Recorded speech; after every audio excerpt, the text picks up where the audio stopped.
উগ্রবাদী সন্ত্রাসী ভারত আরএসএস এর যে সশস্ত্র হামলা এবং বাংলাদেশের জাতীয় পতাকাকে অবমাননা করা হয়েছে, তারই প্রতিবাদে আজকের এই গণ অধিকার পরিষদের বিক্ষোভ সমাবেশ। এই বিক্ষোভ সমাবেশে যারা বক্তব্য রেখেছেন সকলকে ধন্যবাদ জানাচ্ছি। আজকে সারা বাংলাদেশের টেকনাফ থেকে তেতুলিয়া, রূপসা থেকে পাতুরিয়া 56,000 বর্গ মাইল এলাকায় আওয়াজ উঠেছে, দিল্লি না ঢাকা,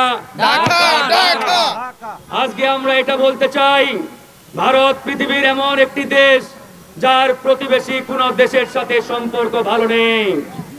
ভারতের পাশে নেপাল, ছোট্ট একটি দেশ, যে দেশের জনসংখ্যাও খুব অল্প, সেখানে প্রায় 80% জনসংখ্যার 80% হিন্দু। তারাও ভারতীয় এই উগ্রবাদী দেশটিকে লাল কার্ড দেখে বিতাড়িত করেছে। তার পাশে আরেকটি দেশ ভুটান, মাত্র 56,000 বর্গ কিলোমিটার এলাকার ছোট্ট একটি দেশ।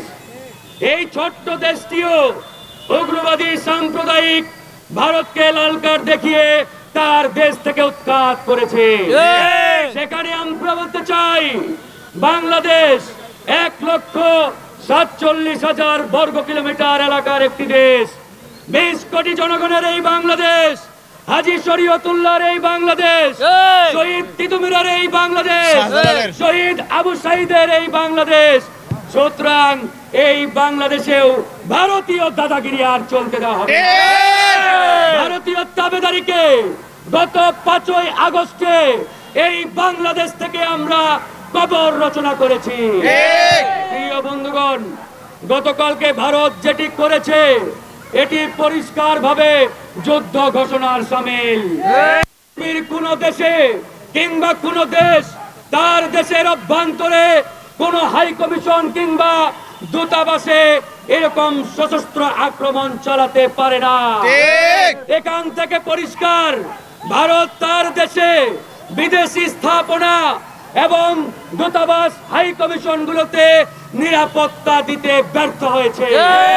তাই আমরা ভারতীয় এই মোদী সরকারকে পরামর্শ দিতে চাই, আপনি যেহেতু নিরাপত্তা দিতে ব্যর্থ হয়েছেন, আপনি জাতিসংঘের কাছে আহ্বান জানান, অনুরোধ জানান, জাতিসংঘ যাতে অতি দ্রুত শান্তিরক্ষী ভারতে পাঠায়।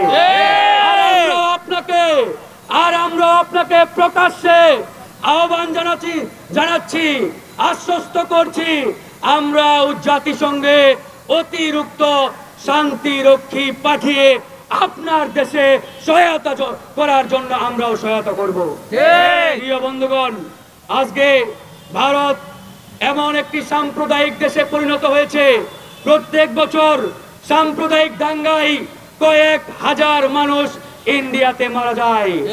আর সেই ইন্ডিয়া আজকে সবক দেয়, আজকে আমাদেরকে পরামর্শ দেয়, আজকে আমার দেশে দাদাগিরি করার জন্য হুঙ্কার দেয়।